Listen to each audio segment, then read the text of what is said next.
Petite rubrique en vrac, mais néanmoins fabuleuse et bien panachée. 6e rubrique, le fantabuloscope. Voilà des années maintenant que je suis plongé de tout mon être dans le calcul de la marche des étoiles.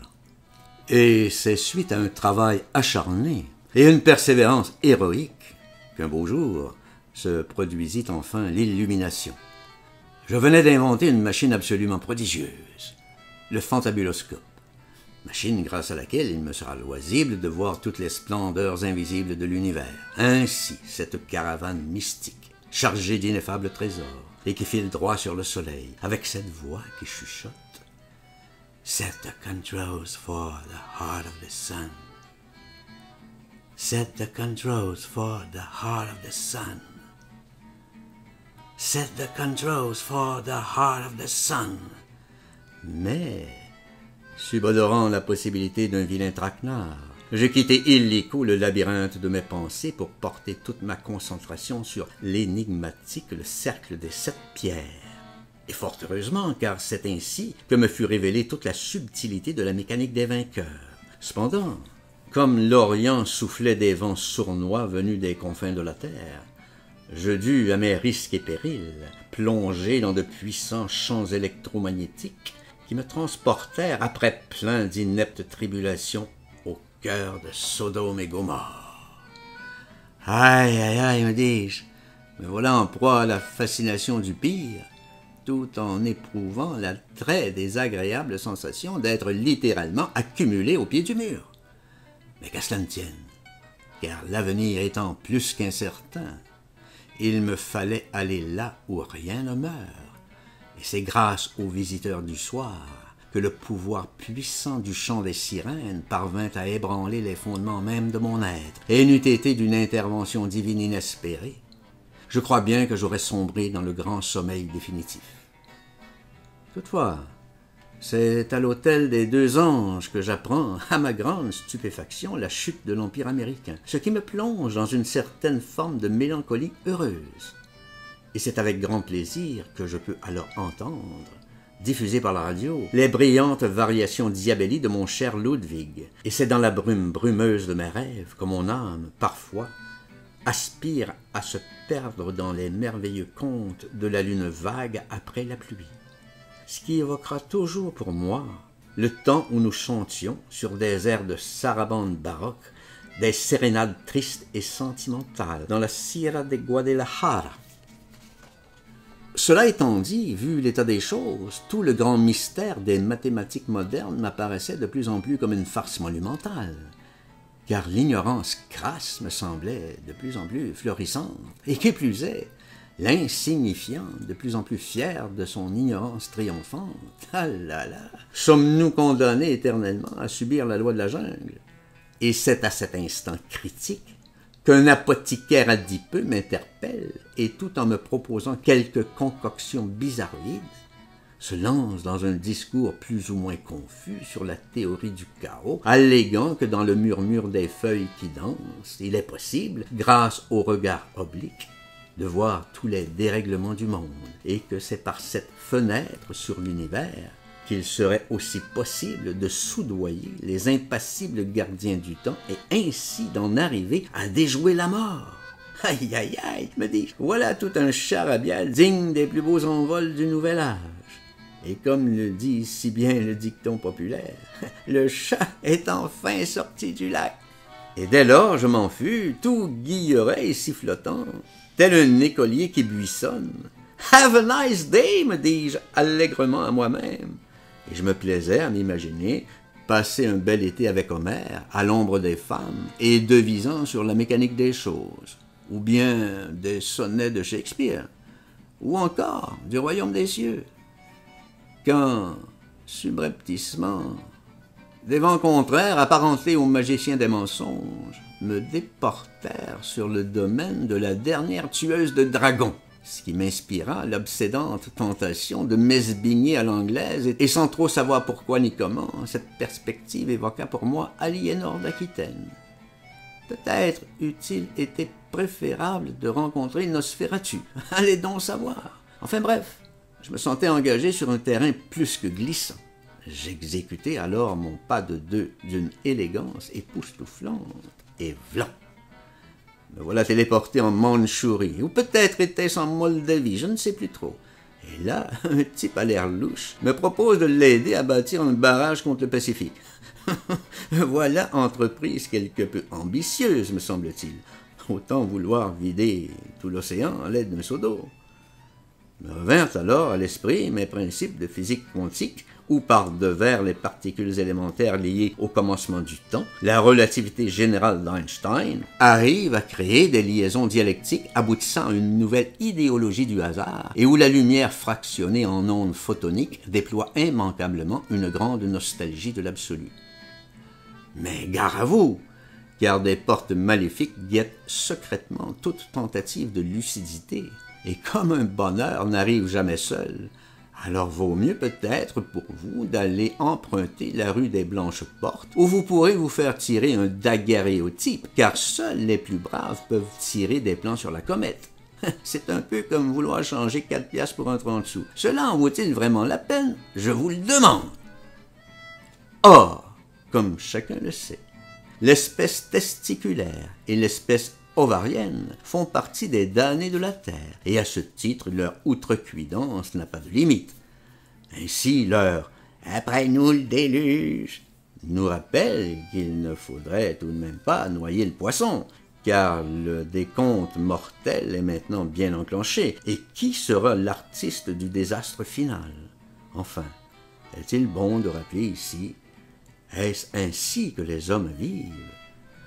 Et c'est Bibi, en tant que vieille baderne, encabanée dans son nouveau logement, qui court encore après tous les oiseaux de lune dans un monde si paradoxal, où les fantômes de la liberté se sont égarés dans la nuit des libellules, et où les vastitudes du silence accompagnent mes premiers pas dans l'éternité, et c'est dans une ébauche de vertige que me seront murmurées les 5 méditations fondamentales sur la mort. C'est alors que quelques maharajas de pacotille, tels des gredins plus ou moins chenapants, débarquant de Cappadoce, ou du Karakoram, qui peut savoir, firent part de quelques récits très bariolés ou d'improbables godelureaux portant arquebuses et olifants, se commettaient dans de petits secrets et de grands mensonges, ce qui, pour moi, au fur et à mesure de leur confidence, annonçait une duplicité digne des meilleurs récits lituaniens. Et c'est grâce à mon calepin d'un flâneur, pour ne pas dire mon journal d'un galérien, que je suis en mesure de vous rapporter tous ces petits détails, même si ça représente que quelques gouttes dans l'océan. Ainsi, lorsqu'on annonça que l'astéroïde M2410, d'une masse totale de 165 milliards de tonnes, se dirigeait droit sur la Terre, à la vitesse hallucinante de 44,1 km/s, on pouvait aisément imaginer bien plus qu'une petite fin du monde. Et on vit s'épanouir toutes sortes d'écoles de l'espoir, psalmodiant toutes sortes de versets sur le paradis perdu. D'autres proposaient des thèses plus ou moins loufoques, telles « Faites vous-même votre malheur ». On parlait partout de l'âge d'or des anciens. De vibrantes mélopées s'élevaient vers le ciel à la vue de ces anges de feu qui fonçaient sur la terre. L'occasion, l'herbe tendre, faisait des ravages partout devant l'inéluctable cataclysme. Dans le camp des justes, quelques élus renouèrent avec le sens de la fête, redonnant ainsi ses lettres de noblesse à cet obscur objet de désir. Et voilà, c'est maintenant le décompte final, marquant le dernier appel pour l'humanité. Plus que quelques minutes avant la chute, avant l'imminente apocalypse. C'est alors que dans un Deus ex machina absolument inouï, la Terre entière exécuta un fabuleux pas de deux d'une élégance époustouflante et vlan, retour vers le futur. J'en profitai alors pour remettre en marche mon fameux fantabuloscope, qui, comme vous le savez sans doute, ne carbure que face au déploiement du sacré.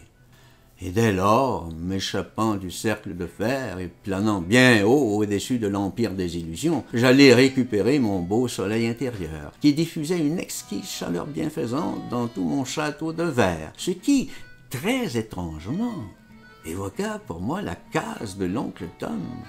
Très étrange, en effet.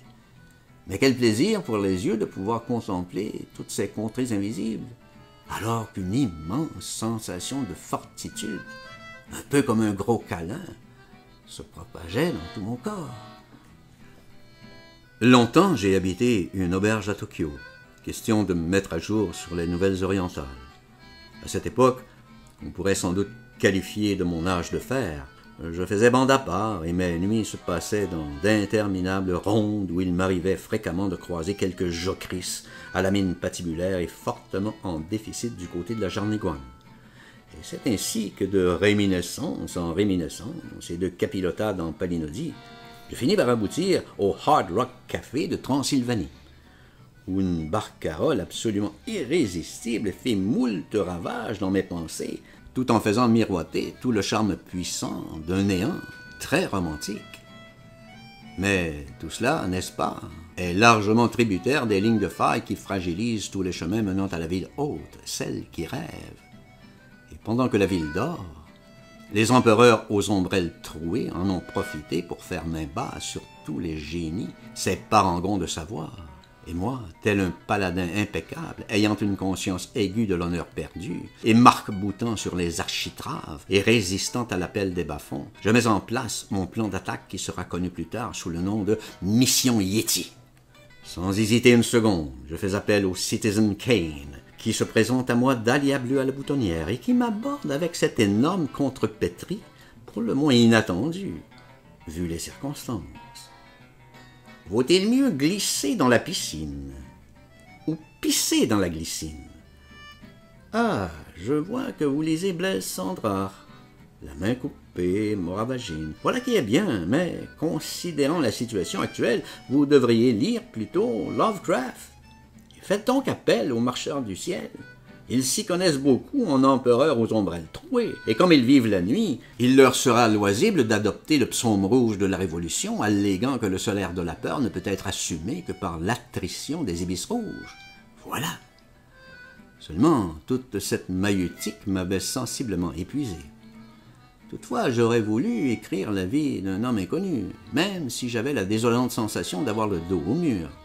Un peu comme dans un état de choc, et malgré mon obsession magnétique, il me semblait que je frôlais le point de rupture.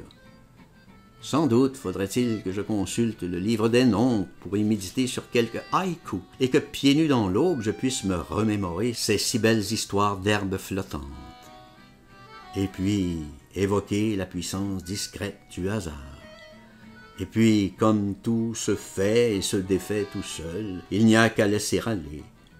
Et puis, à l'improviste, il y a encore cette danse du chagrin qui nous tombe dessus à l'envers de novembre. Et puis, il y aura toujours ce vendredi 20 juillet, où mon brave petit Bianco, par un temps superbe, fidèle compagnon de vie pendant 16 ans, a terminé son aventure terrestre. Et avec quelle noblesse dans le regard face à sa propre mort. Dieu fasse que j'ai quelqu'un, moi aussi, qui me tienne la main à l'instant du grand saut dans le gouffre sans fond de mon éternité. Mais je ne voudrais pas vous quitter sans avoir partagé avec vous ce court texte d'Emily Dickinson, poétesse américaine, contemporaine de Rimbaud. Et ça va comme suit. On ne sait pas qu'on part quand on part. On plaisante, on ferme la porte. Le destin qui suit derrière nous la verrouille, et jamais plus on l'aborde.